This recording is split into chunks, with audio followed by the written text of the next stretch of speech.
दुर्गा पंडाल राजा हमारो के ले ले बाजत आजन बाजत दुलारी मैया के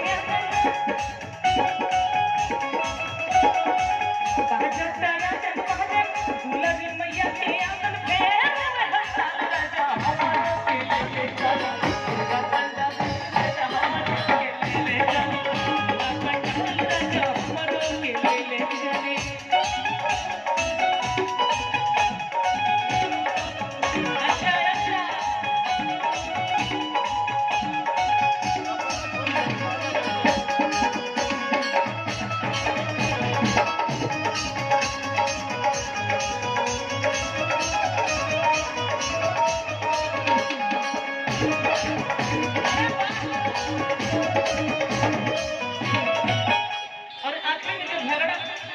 कहा तरी एकरा से बढ़िया नहीं कमा नहीं घर में रहे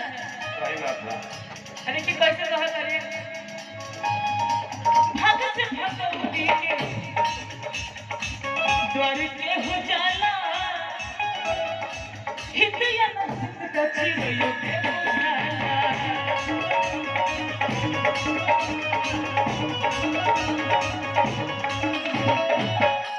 ओकरा बाद कहा तरी गहिने विंध्याचल मैहर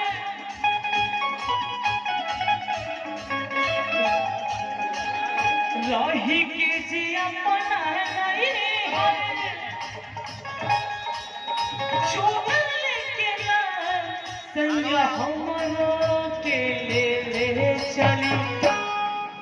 ए राजा हमरो के ले चली दुर्गा पंडाल राजा हमरो के ले चली दुर्गा पंडाल राजा हमरो के ले चली दुर्गा पंडाल राजा हमरो के ले